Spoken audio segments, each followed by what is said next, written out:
Hello everyone. तो आज हम देखेंगे सॉलिड मॉडलिंग का प्रैक्टिकल नंबर 9 जो कि है assembly and print the orthographic views of the assembly develop in practical number 5 to 8 with bill of materials. तो प्रैक्टिकल नंबर 5 से लेके प्रैक्टिकल नंबर 8 तक जो हमने पार्ट्स बनाए हैं इन पार्ट मॉडलिंग में, उसकी हमें असेंबली करनी है और उसके ऑर्थोग्राफिक व्यू के साथ प्रिंट निकालनी है विद बिल ऑफ मटेरियल। तो आइए देखते हैं इस प्रैक्टिकल के बारे में। तो इस प्रैक्टिकल में एक कंसेप्ट है, तो वो आपको पढ़ना है मेथड्स ऑफ असेंबली। तो मेथड्स ऑफ असेंबली में दो टाइप की असेंबली होती है, बॉटम अप असेंबली और टॉप डाउन असेंबली। तो असेंबली इन क्रेयो सॉफ्टवेयर के ऊपर या कैड मॉडलिंग सॉफ्टवेयर के लिए दो अप्रोच दिए जाते हैं। बॉटम अप अप्रोच यानी क्या? तो bottom up approach is the traditional approach in bottom up assembly designing modeling of part done separately and then call them in assembly environment and apply constraint for them।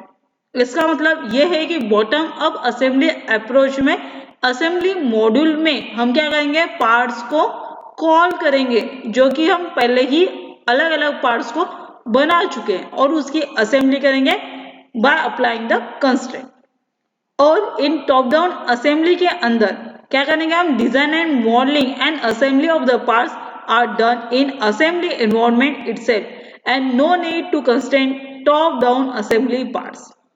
तो top down assembly में क्या होता है, assembly module में ही हम one by one parts को बनाते हैं असेंबली एनवायरनमेंट के अंदर ही।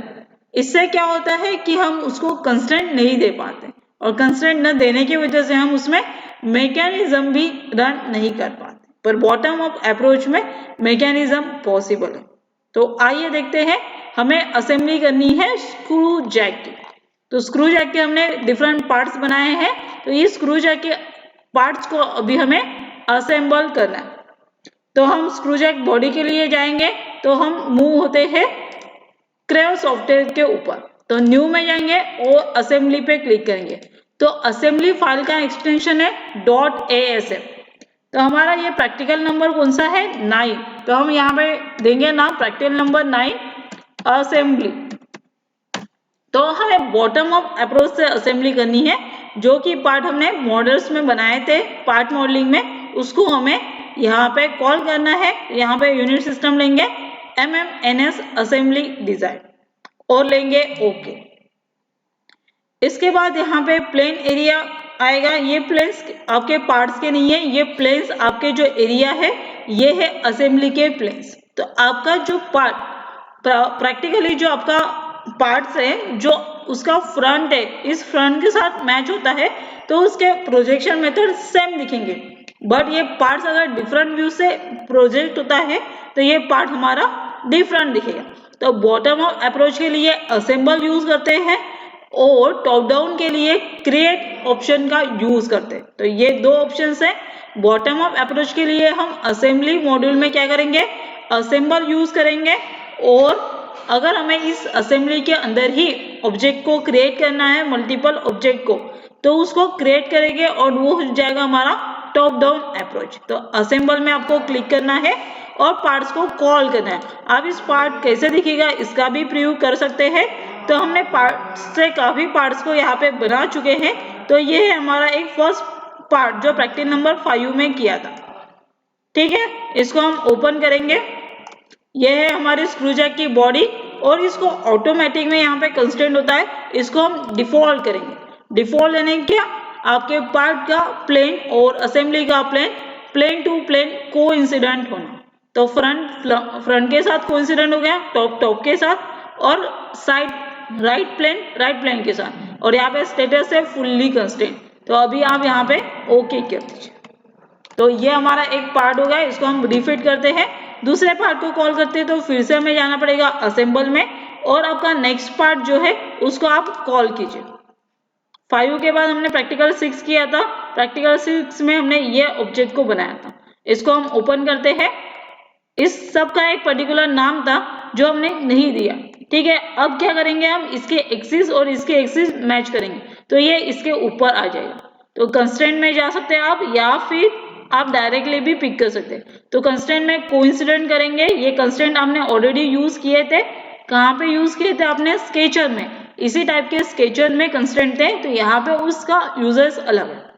ठीक है, कोइंसिडेंट का मीनिंग ये है कि दो लाइन एक दूसरे पे मैच हो। तो ये असेंबली का ले लिया। अब इस ऑब्जेक्ट का देखते हैं।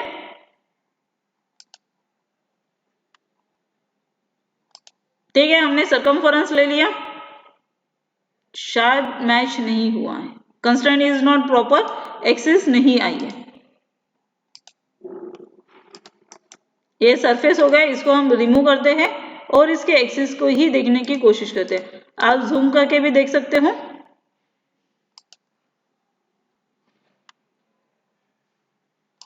ठीक है, तो ये अभी एक्सिस के ऊपर एक्सिस मैच हो गई। अब आप देखेंगे कि इसके कंस्ट्रेंट को लॉक हो चुके। अब ये सिर्फ रोटेट हो सकता है और अप एंड डाउन कर सकता है। तो अभी हमें क्या करना है? इसका अप एंड डाउन बंद करना है, क्योंकि ये पार्ट क्या है? फुल्ली इसके अंदर जाएगा। राइट, ये इसके अंदर जाएगा। तो ये कितना अंदर जाना चाहिए, उसके लिए आपको ये कंस्ट्रेंट देना है कोइंसिडेंट करके, ये सरफेस को ये सरफेस से अटैच है। अभी आपकी बॉडी फुल्ली कोइंसिडेंट हो चुकी है, अटैच हो चुकी है। इसको हम ओके करते हैं। इस तरह की जब आप असेंबली करते हैं तो उसको बोलते हैं फुल्ली कंस्ट्रेंट असेंबली। इसके बाद हम नेक्स्ट पार्ट लेंगे। नेक्स्ट पार्ट है हमारा प्रैक्टिकल नंबर 7। उसी के हिसाब से हमने प्रैक्टिकल्स बनाए थे।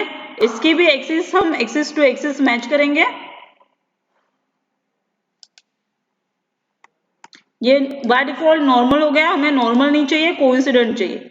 इसको आप मूव कीजिए, क्योंकि ये इसके अंदर नहीं जाएगा इतना। अब आपको प्रॉपर वे से कंस्ट्रेंट देना है, क्योंकि ये प्रॉपर सिलेक्शन इंपॉर्टेंट है। नेक्स्ट कंस्ट्रेंट देते हैं हम ये सरफेस को इसके बॉटम सरफेस से। मल्टीपल सिलेक्शन हो सकते हैं यहाँ पे। प्रॉपरली अगर प्लेन को सिलेक्ट करते हैं तो ये कंस्ट्रेंट रॉन्ग हो जाएगा। ठीक है, ध्यान से इसी सरफेस में हमने अटैच किया और ये अभी फुल्ली कंस्ट्रेंट हो गया कोइंसिडेंट। इस तरह से हमने इस पार्ट को भी असेंबल कर दिया। इसके बाद इसमें और एक दो पार्ट्स है, उसको हम देते हैं, जो कि हमने प्रैक्टिकल नंबर 7 के बाद प्रैक्टिकल नंबर 8 में किया था। ये इसके ऊपर आएगा, ओपन करते हैं हम इसको। ठीक है, तो इसमें सभी सर्कुलर टाइप के ऑब्जेक्ट होने की वजह से दो ही कंस्ट्रेंट में ये ऑब्जेक्ट को लॉक कर लेता है। अगर आपको ऑब्जेक्ट की कोई चीजें पिक ना हो तो आप क्या करेंगे? उसको जूम करेंगे। जूम करने के बाद आपको वो चीजें प्रॉपरली दिख सकती है।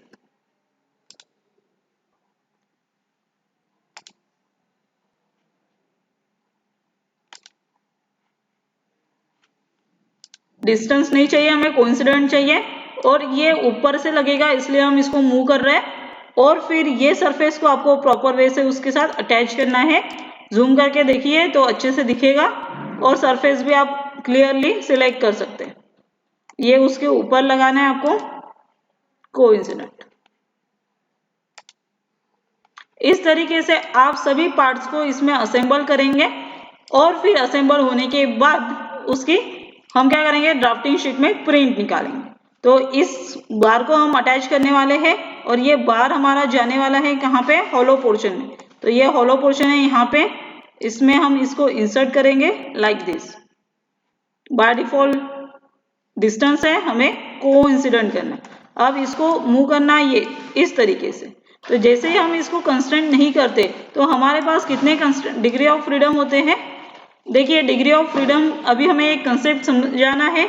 डिग्री ऑफ फ्रीडम यानी क्या? तो जिस पोर्शन में ऑब्जेक्ट का रोटेशन होना और स्लाइड होना, ये रेड डायरेक्शन में ये स्लाइड होता है और रोटेट भी होता है। अकॉर्डिंग मान लेते हैं ये एक्स है, तो ये एक्स से ट्रांजेक्शन भी हो सकता है और रोटेशन। ये 2 डिग्री ऑफ फ्रीडम हो गए।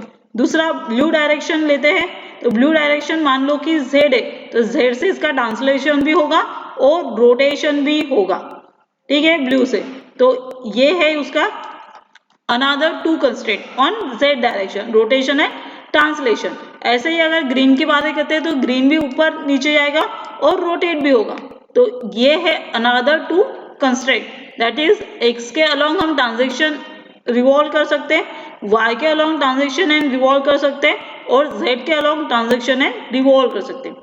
और इस असेंबली मॉड्यूल में अगर आप फुल्ली कंस्ट्रेंट करते हो, इसका मतलब क्या है, आप सभी डिग्री ऑफ फ्रीडम यानी 6 डिग्री ऑफ फ्रीडम को लॉक करते हैं। ठीक है, डिफॉल्ट से भी लॉक होता है, पर डिफॉल्ट करते हो तो जिसका प्लेन जहाँ पे है वहां पे मैच होगा। तो अभी हमें असेंबली क्या करनी पड़ती है, वन के ऊपर दूसरा ऑब्जेक्ट अकॉर्डिंग टू डायमेंशन को प्लेस करना पड़ता, इसलिए हम सभी ऑब्जेक्ट को डिफॉल्ट नहीं कर सकते। तो जो अकॉर्डिंग टू कंस्ट्रेंट होते हैं उन्हीं को हम डिफॉल्ट करते हैं और कंस्ट्रेंट उसके हिसाब से देते हैं। अभी ये रॉड हो गया, इसके अंदर चला गया, पर ये उसमें कितने डिस्टेंस से प्रॉपरली शिफ्ट होना चाहिए ये अभी हमें नहीं समझ में आ रहा है। तो हम दोनों का प्लेन देख लेते हैं और दोनों के प्लेन को कोइंसिडेंट कर सकते हैं, कोइंसिडेंट भी कर सकते हैं और डिस्टेंस भी दे सकते हैं। ठीक है, तो प्रॉपरली ये कंस्ट्रेंट आपको अप्लाई करना है। कंस्ट्रेंट अगर आपके गलत हो गए तो आपकी असेंबली भी प्रॉपर नहीं होगी। ठीक है, तो ये रॉड बाहर हो गया क्योंकि दोनों प्लेन टू प्लेन मैच हो गए, हमने इस तरीके से उसको बनाया था। तो अब हम इसमें कुछ डिस्टेंस दे सकते हैं और डिस्टेंस से वो मूव करेगा। तो ये अपोजिट डायरेक्शन में डिस्टेंस हो गया, इस डायरेक्शन में हम उसको डिस्टेंस दें, राइट। तो ये इस तरह से होता है, ये पोर्शन इसमें इस तरह से जाता है और ये इसके अंदर मूव भी करता है। तो इस तरह से हमने इस असेंबली को बनाया फुल्ली कंस्ट्रेंट व्यू में। अब इस असेंबली हमारी बन गई, जो एक दो पार्ट्स है उसको भी हम इसके ऊपर असेंबल कर लेंगे और फिर इसके हम प्रिंट निकालेंगे। तो यहाँ पे मान लो कि हमें प्लेन्स की जरूरत नहीं है, तो इस प्लेन्स को हम डायग्राम को बंद कर दें। अब हम देखेंगे इसका फ्रंट व्यू। तो फ्रंट व्यू देखते हैं तो ये इस तरीके से दिखेगा। ठीक है, इसमें हम हिडन लाइन करते हैं, ये इसका फ्रंट व्यू है, ये इसका टॉप व्यू है। ठीक है, तो स्क्रू जैक की असेंबली आपने देखी होगी, तो ये इस तरीके से स्क्रू जैक होता है। तो इसको हम क्या करेंगे, अभी प्रिंट करना है। तो इस फाइल असेंबली फाइल को आप सेव करो। ठीक है, किसमें, प्रैक्टिकल नंबर 9 में हम सेव करते हैं इसको। तो एक न्यू फोल्डर बनाते हैं PR9, जिससे हमें आइडेंटिफाई हो जाएगा कि कौन सा फोल्डर के अंदर कौन सा ड्राइंग है। अब ये सेव हो गई असेंबली, फिर से न्यू में जाइए, ड्राइंग में जाइए, यूज डिफॉल्ट टेम्पलेट को ऑफ कीजिए, DRW9 देते हैं क्योंकि ये प्रैक्टिकल नंबर 9 है असेंबली का, और इसको ओके करते हैं। एम्प्टी विथ फॉर्मेट तो हमने किया था। ठीक है, तो हमारे पास एक फॉर्मेट है, उसमें ये प्लेस करेंगे। जनरल व्यू करते हैं, ओके कीजिए और यहाँ पे इसका फ्रंट व्यू अप्लाई कीजिए। तो इस तरह से आप असेंबली को भी डिस्प्ले कर सकते हैं। अब हमने असेंबली मॉड्यूल में ही इसका जो सॉलिड था हिडन लाइन में कन्वर्ट किया था, तो वो ऑलरेडी यहाँ पे हिडन लाइंस को शो कर रहा है। हम इसकी स्केल को बढ़ाते हैं और इसको हम प्रोजेक्ट करेंगे। टॉप व्यू की जरूरत है तो टॉप व्यू करेंगे। अभी इसका टॉप व्यू है या फ्रंट व्यू, बॉटम व्यू है, ये कैसे पता चलता है, एरो से। तो एरो शो करने के लिए क्या करना पड़ता है, एरो में जाना पड़ता है, तो एरो होता है। तो ये इसका बॉटम व्यू है और हमें चाहिए इसका टॉप व्यू। तो इसके लिए हम जाएंगे फाइल में, फाइल में आप प्रिपेयर में जाइए, प्रिपेयर में ड्राइंग प्रॉपर्टीज कीजिए और डिटेल ऑप्शन को चेंज कीजिए। और ये डिटेल ऑप्शन में आपको प्रोजेक्शन टाइप चेंज करना है, इसमें मेनी मोर ऑप्शंस भी होते हैं, उसको भी आप चेंज कर सकते हैं। और इसको क्लोज करते हैं। अभी हम फिर से एक बार प्रोजेक्ट करते हैं तो आपको डिफरेंस क्लियर होगा कि पहले सारी लाइन डॉटेड लाइन में शो होती थी, अभी मैक्सिमम लाइन्स डार्क लाइन में शो हो रही है, क्योंकि टॉप से दिखते हैं तो सभी चीजें, मैक्सिमम चीजें आपको डार्क लाइन से दिखेगी। ये हो गया इसका प्रोजेक्शन। अगर आप चाहते हो कि इसका आइसोमेट्रिक व्यू भी दिखे असेंबली का, तो इस तरह से आप आइसोमेट्रिक व्यू भी दे सकते हैं।